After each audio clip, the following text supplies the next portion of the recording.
4, 3, 2, 1, 0. Let's start the party.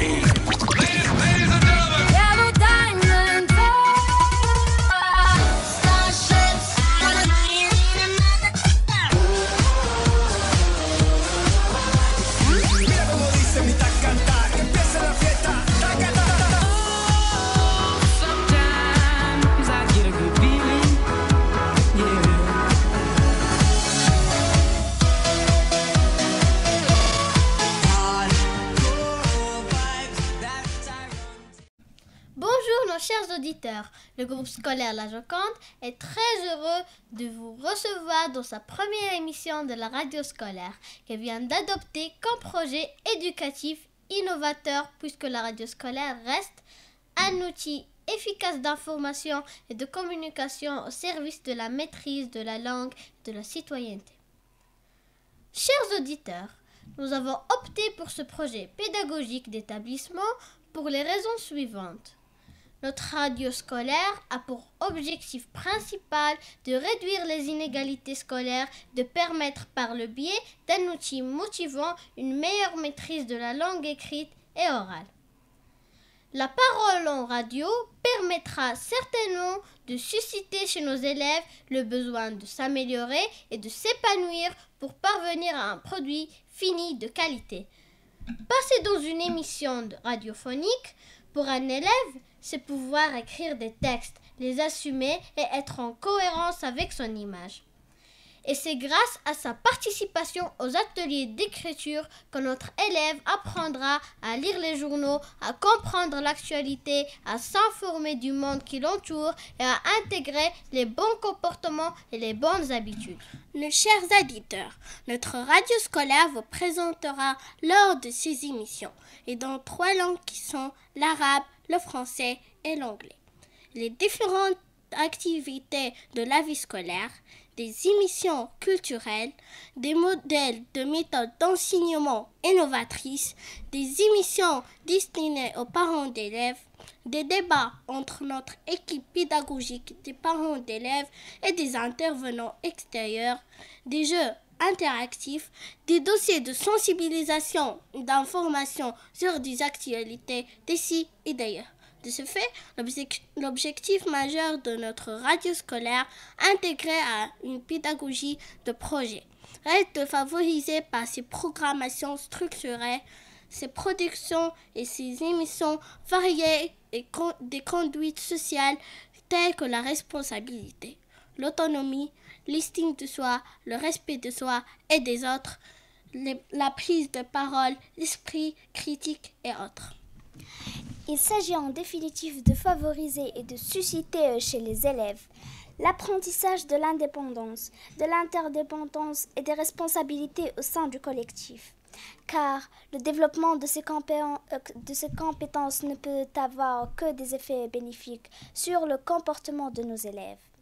Nos chers auditeurs, nous vous informons que nos activités radiophoniques vont mettre en présence des élèves, des enseignants, des personnes ressources extérieures au système éducatif pour placer l'enfant dans un contexte valorisant. Et ce faisant, la radio scolaire permettrait certainement un épanouissement plus rapide de la personnalité de l'enfant. Mesdames et messieurs, merci de nous avoir écoutés avec attention. مستمعاتنا مستمعينا الأعزاء، السلام عليكم ورحمة الله وبركاته.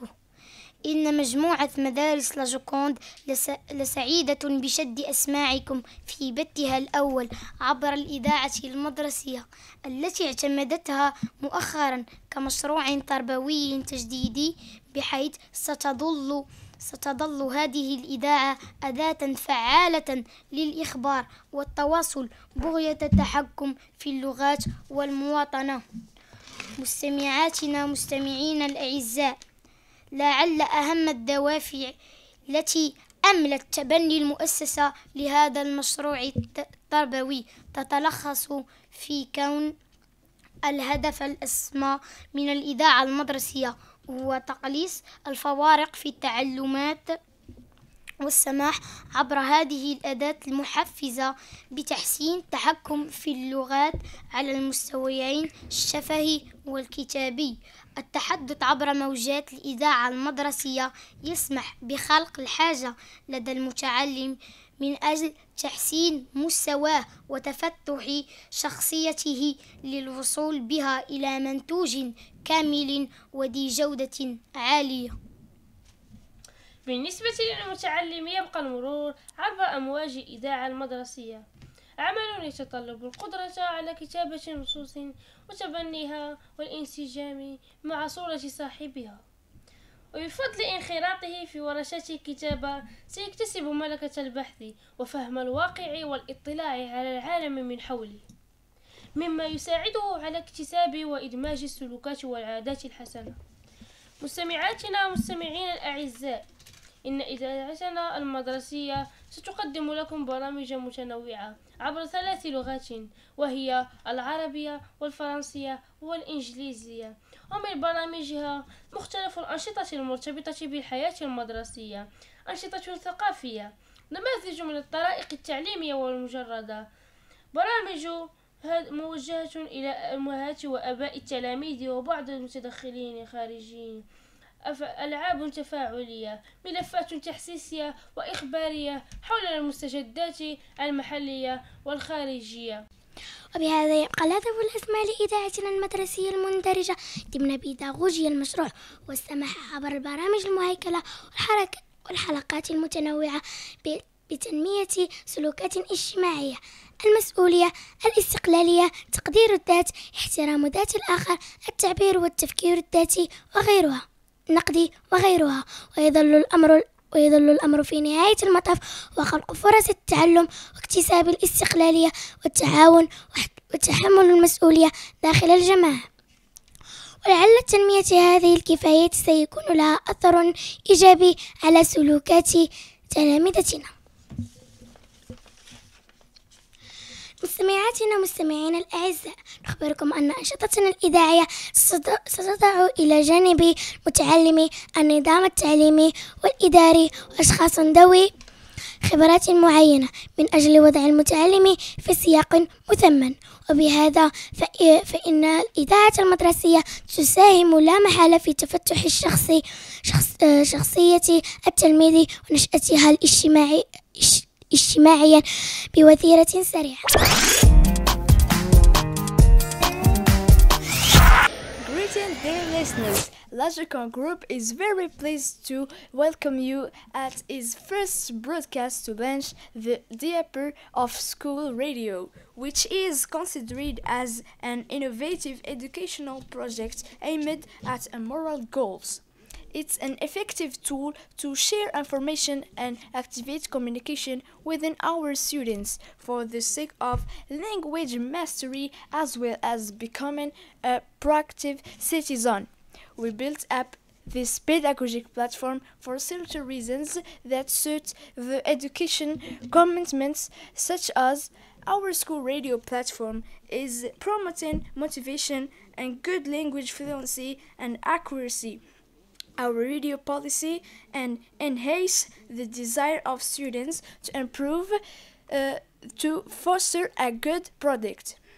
Broadcasting throughout the radio is the ability to write and edit script to assume there as well as to articulate with their image. So thanks for their participation in the writing workshops. The students will improve their literacy by reading newspaper, live breaking news, acquire new skills, and attain good behavior and positive habits. Dear audience, Lajicon Radio broadcast is going to be presented into 3 languages, which are Arabic, French, and English, about different activities on school life learning. Cultural shows, new innovative teaching methodology, parents broadcast, open debate around our pedagogical theme, parents and students, interactive games, awareness, files and information about now and then.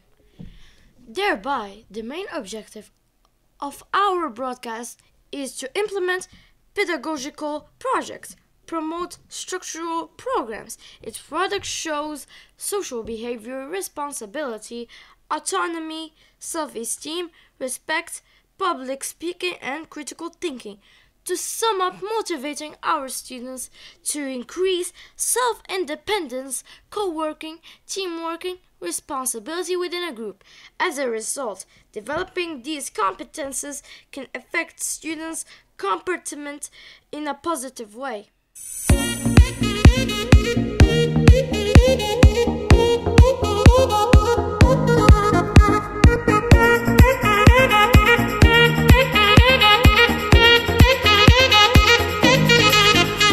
This show presented by نورليق المناني شاد فارسي and ياسين خضراوي. هذه الحلقة قدمت لكم من طرف تلميذ حسام ديدوح يوسف الكريمي والتلميذة قتينة المنصور.